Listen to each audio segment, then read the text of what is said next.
ये है आप सभी बच्चों के लिए class 9th model set paper 1 का सॉल्यूशन, जिसमें मैं आपको सॉल्यूशन हिंदी प्लस इंग्लिश दोनों लैंग्वेज में समझा दूंगा, ताकि आप सभी बच्चे जिनका भी देखिए एसएसटी इंग्लिश में उसे भी कोई दिक्कत ना हो। और साथ ही साथ इंपॉर्टेंट सवाल टिक करवाऊंगा जो आपके एग्जाम में आएंगे। तो आप सभी बच्चे इन सवालों को अच्छे से नोट डाउन कर लीजिएगा।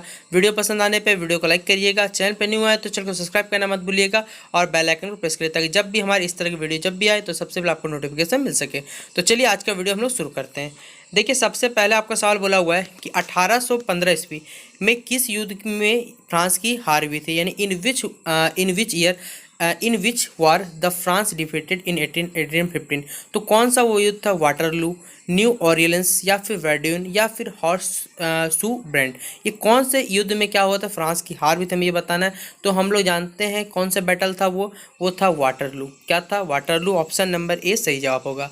अगला सवाल हमारा क्वेश्चन नंबर 2, क्रांति से पहले फ्रांसीसी समाज कितने बने? देखिए, बिंग पहले बोला हुआ, ठीक है, बिफोर रेवोल्यूशन, बिफोर कह सकते हैं बच्चों फ्रांस रेवोल्यूशन, जो फ्रांस सोसाइटी था वो कितने टोटल ग्रुप में बटा हुआ था, कितने डिवीजन में था? 2, 3, 4, 5, वो कितने भाग में बटा हुआ था? 3 भाग में बटा हुआ था। अगला सवाल हमारा, चर्च के विशेष कार्यों करने वाले व्यक्ति के, जो चर्च वाले कार्य करते थे, ठीक है, जो चर्च वाले करते थे, as that person who worked in special works in the church, वो क्या कहलाते हैं? हम लोग पता है वो क्या कहलाता था? पादरी वर्ग कहलाता था। ऑप्शन नंबर क्या हो जाएगा? सी इसका सही जवाब होगा। अगला सवाल हमारा, फ्रांस का संविधान देखिए किस वर्ष बना? In which year the constitution of France had completed, ठीक है, 1771, 1781, 1791 या फिर 1801 ईस्वी। तो कौन सा सही जवाब इसका हो जाए? 1791। ये सवाल टिक कर लीजिएगा। और इसमें से देखिए 5 सवाल पहले बताता हूँ, फिर सबको टिक करवाना शुरू करो 5 में से, ठीक है। अगला सवाल है, फ्रांस में 1793 से 1794 ईस्वी के मध्य में काल को देखिए, in what is the time period call between 1793 and 1794 of France, ठीक है, आतंक राज, निरंकुश राज, गणतंत्र या फिर तानाशाही। तो ये टाइम पीरियड क्या कहलाता था? आतंक, टेरर, ठीक है, ये टाइम था टाइम ऑफ टेरर कहलाता था। ऑप्शन नंबर ए इसका सही जवाब हो जाएगा। अब टिक करते चलिए इंपॉर्टेंट सवाल। पहला नंबर जो सवाल है आपका वही इंपॉर्टेंट है, पहला 1815 वाला, उसके बाद फ्रांस का संविधान, ये 2 सवाल यहाँ से टिक कर लीजिए इंपॉर्टेंट में।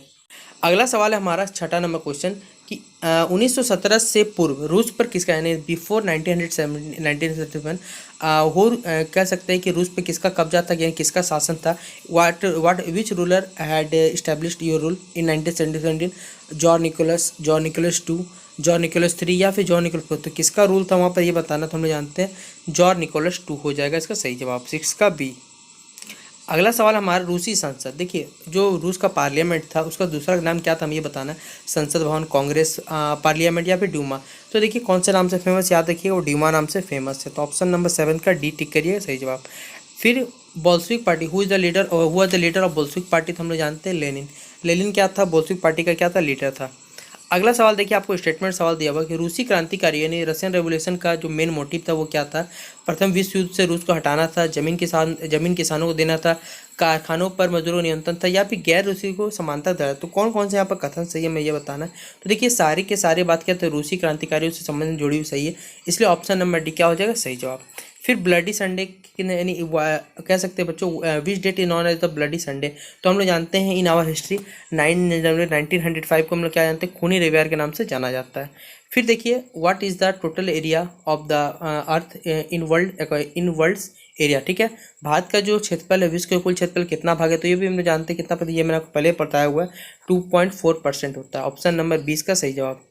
फिर भारत का मानक यामोत्तर रेखा कौन सा रेखा होता है, हमें ये बताना है।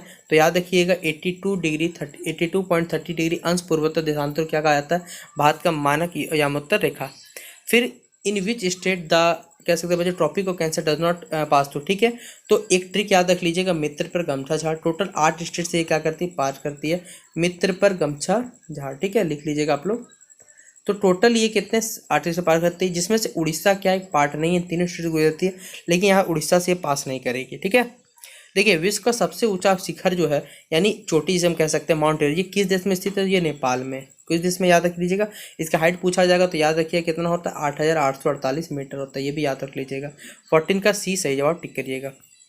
अगला सवाल है, एक स्थल भाग ने एक क्या कह सकते हैं बच्चों, a land that is surrounded by 3 water bodies, वो क्या कहलाता है बच्चों? एक ऐसा जमीन जो 3 भाग से पानी से घिरा हो, उसे हम कहते हैं क्या? प्रायद्वीप कहा जाता है या फिर पेनिसुला भी कहा जाता है। अगला सवाल हमारा, बाण वाले मैदान के नए तथा युवा निरीक्षक को किस नाम से जाना जाता है। देखिए बाण वाले मैदान नए और जो युवा निरीक्षक उसको किस नाम से जानते हैं, याद रख लीजिएगा ये कहलाता है खादर। ठीक है। अगला सवाल है, गोवा के दक्षिण में स्थित पश्चिम तटीय पट्टी को किस नाम से, गोवा के दक्षिण में बोला देखिएगा किस नाम से जाना जाता है, याद रखिए इंपॉर्टेंट सवाल ये टिक कर लीजिएगा, कोंकण। ये क्या हो जाएगा, कोंकण सही जवाब होगा। अगला देखिए, किस यानी कोराल भित्ति मतलब कोरल रीफ से कौन सा घिरा हुआ है, सीधा बात है। किस द्वीप का निर्माण क्या है, कोरल रीफ से बना हुआ, ये हमें बताना था, याद रख लीजिएगा। जो लक्षद्वीप है वो क्या है, कोरल रीफ से बना हुआ है। अगला, विश्व की सबसे बड़ी अफवाह द्रोणी किस नदी का सबसे बड़ा कौन सा बनता है, ड्रेनेज सिस्टम कह सकते हैं, तो कौन सा नदी बनाता है, वो अमेजन नदी। फिर है अगला सवाल हमारा, कौन सी नदी, भारत की ऐसी कौन सी नदी है जो अरब सागर में गिरती है। क्योंकि देखिए मोस्टली नदी क्या होती है, सारे के सारे साउथ में बहती है, लेकिन एक ऐसी नदी है जो क्या अरब सागर यानी उल्टा जाती है, कैसे, ईस्ट से वेस्ट जाती है, उस नदी का नाम क्या है, नर्मदा नदी। अगला सवाल हमारा, लमपुर गांव की कितनी प्रतिशत जनसंख्या अपनी आजीविका कृषि पर आश्रित थी, तो याद रख लीजिए कितनी प्रतिशत, वो है 75% टोटल आश्रित थी। ये सवाल क्वेश्चन नंबर 22 इंपॉर्टेंट के लिए, खरीफ फसल का टाइम पीरियड पूछा हुआ है, तो याद रखिए जून से अक्टूबर का टाइम क्या होता है, और वहीं पर अगर रबी आपको बोल देगा तो नवंबर से अप्रैल टिक कर दीजिएगा। ठीक है, दोनों सवाल बता देता। तो ये हरित क्रांति का संबंध किससे, सीधा बात है खाद्यान्न का क्या करना है, ये खाने पीने चीज से जुड़ा हुआ है, इंपॉर्टेंट क्या हो जाए, खाद्यान्न के उत्पादन से जुड़ा हुआ है हमारा। अगला है देखिए, निम्नलिखित में से कौन कार्यशील पूंजी को बोला, कार्यशील मतलब काम करने से जुड़ा हुआ है, तो सीधा बात है कि क्या होगा इसमें, जो हमारे पास पैसा आएगा या फिर जो भी सामान उमान रहेगा वो हमारा कार्यशील पूंजी का उदाहरण, तो 24 का सी सही जवाब टिक करिएगा। फिर क्वेश्चन नंबर 25 है गैर कृषि। ठीक है, गैर कृषि मतलब किसी से जुड़ा हुआ नहीं रहेगा, तो किसी से जुड़ा हुआ नहीं कौन सा है, वो है खाद एवं बीज की बिक्री, ये दुकान वाला काम, आपका कृषि काम थोड़ी हो गया। फिर क्वेश्चन 26 से आपको दो कथन दिए हुए हैं, जिसमें बोला हुआ है कि जब मानव संसाधन को शिक्षा तथा स्वास्थ्य के द्वारा विकसित किया जाता है तब इसे मानव पूंजी कहते हैं। क्या ये कथन सत्य है या फिर गलत, हमें ये बताना है। तो देखिए ये कथन एकदम सही बात है। फिर मानव पूंजी में निवेश, ये भी बात सही है, देखिए एकदम दोनों कथन सही है, और ये ऑप्शन नंबर कहाँ है, ग में हमारे इसका सही जवाब दिया हुआ है। अगला हमारा, किस प्रकार की जनसंख्या अर्थव्यवस्था की परिसंपत्ति बोला हुआ है, तो कौन से प्रकार की होती है, हम लोग ये भी जानते हैं, जो शिक्षित और स्वस्थ है वही क्या है, जनसंख्या अर्थव्यवस्था की परिसंपत्ति है। फिर देखिए आपको ये फिर से सवाल कथन बता देते कि कौन सा कथन बेरोजगारी को सही तरीके प्रभावित, बेरोजगारी का देखिए सही तरीके बताता है। तो देखिए चारों स्टेशन पढ़िएगा, तो जब क्या है, जब हम बेरोजगार उसी को बुलाते हैं जब देखिए वो आदमी जितना पढ़ा लिखा उस अकॉर्डिंग जब उसे काम नहीं होता तभी उसे बेरोजगार कहते हैं। यानी देखिए जब प्रचलित बेरोजगार की दर पर काम करने इच्छुक व्यक्ति को रोजगार नहीं मिलता, यही कहलाता है आपका। तो 28 का 20,000 टिक करिएगा। फिर अगला सवाल हमारा, प्राथमिक शिक्षा में नामांकन के लिए कौन से कार्य चलाया गया। देखिए प्राथमिक शिक्षा तो अगर आपने बेसिक स्कूल में या सरकारी स्कूल में पढ़ा है मोस्टली, तो आपको मालूम होगा कौन कौन चलाए जाते हैं। सीधा बात है, सेतु कार्यक्रम और स्कूल लौटो शिविर, ये दोनों कार्यक्रम से जुड़े हुए हैं। तो 20 का सी इसका सही जवाब होगा। अगला सवाल है मौसमी रोजगार। मौसमी रोजगार मतलब होता है कि आपको सीजन यहाँ पर काम मिलने वाला, सीधा बात है। तो देखिए यही है, जब वर्ष के कुछ महीनों में रोजगार प्राप्त नहीं होता।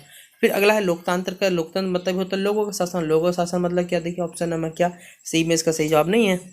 अगला सवाल है, लोकतंत्र की विशेषता नहीं है बोला है। ठीक है, चारों टर्म पढ़िएगा, ऑप्शन नंबर पता चले एक ही राजनीतिक दल का शासन होगा, तो ये लोकतंत्र का कभी भी कैरेक्टरिस्टिक या फिर प्रॉपर्टी नहीं हो सकता। देखिए अगला सवाल हमारा कि कौन सा कथन यहाँ गलत है। देखिए चारों कथन पढ़िए तो पता चल जाएगा आपको कौन सा कथन गलत है। वो है ऑप्शन नंबर सी कि लोकतंत्र स्वशासन के रूप में जिसमें वंशानुगत है, तो सीधा बात है नेपोटिज्म यहाँ नहीं चल सकता। ठीक है, अगला 34 नंबर सवाल हमारा कि इनमें से कौन सा तर्क लोकतंत्र के पक्ष में अच्छा नहीं है बोला हुआ है। तो देखिए नहीं है, वो ऑप्शन नंबर डी है कि लोकतंत्र नागरिकों का सम्मान नहीं बढ़ाता। ठीक है, अगला देखिए पाकिस्तान के जनरल पूर्व मुशर्रफ ने जब क्या किया, सेना तख्ता पलट की अगुवाई की थी, जब वहाँ सेना तख्ता पलट हुआ था वो कौन सा साल था, 1999 था। अगला हमारा दक्षिण अफ्रीका कब स्वतंत्र हुआ, क्लास 10 का चैप्टर है आपका, पढ़ा होगा कब स्वतंत्र हुआ था, 1994 को। 36 का डी टिक करिए सही जवाब। फिर 37 रंगभेद की जो नीति है उसमें किस देश पर सबसे ज़्यादा कहाँ देखा जाता था, तो ये दक्षिण अफ्रीका, वहीं पर नेल्सन मंडेला क्या बनी थी, पहली ब्लैक प्रेसिडेंट बनी थी। फिर भारतीय संविधान सभा में सदस्यों की संख्या कितनी, तो ये भी हम लोग जानते हैं। संविधान सभा में बोला, याद रखिए संविधान सभा कितना सदस्य था, टोटल 299 सदस्य थे। ठीक है, फिर लोकतंत्र संविधान में इनमें से कौन सा प्रावधान नहीं रहता, कौन सा इसमें प्रावधान नहीं, हमें ये बताना है। तो देखिए यहाँ पर जो हमारा शासन प्रमुख का क्या अधिकार, प्रमुख का नाम, यह कभी नहीं आपका पार्ट। फिर 40 नंबर सवाल हमारा, भारतीय संविधान सभा ने किस दिन अपना काम पूरा कर लिया, कब बन के रेडी हो गया था, तो 26 नवंबर 1949 को। ऑप्शन नंबर क्या है, सी में इसका सही जवाब। और इसी दिन को हम लोग संविधान दिवस के नाम से जानते हैं या फिर कॉन्स्टिट्यूशनल डे भी कहा जाता है। और लागू कब हुआ था, 26 जनवरी 1950 को लागू हुआ था, ये भी बात याद रखिएगा। तो ये था आप सभी बच्चों के लिए क्लास 9, ठीक है, मॉडल सेट पेपर 1। और साथ ही साथ आपको मैंने सारे इंग्लिश में कुछ समझा भी दिया और इंपॉर्टेंट टिक भी करवा दिए। तो आशा करता हूँ वीडियो पसंद आया। वीडियो पसंद आया तो वीडियो को देखिए लाइक करिएगा और जितना हो सके वीडियो को अपने दोस्तों शेयर कर दीजिएगा। ठीक है, तो चलिए मिलते हैं अपने नेक्स्ट वीडियो पे।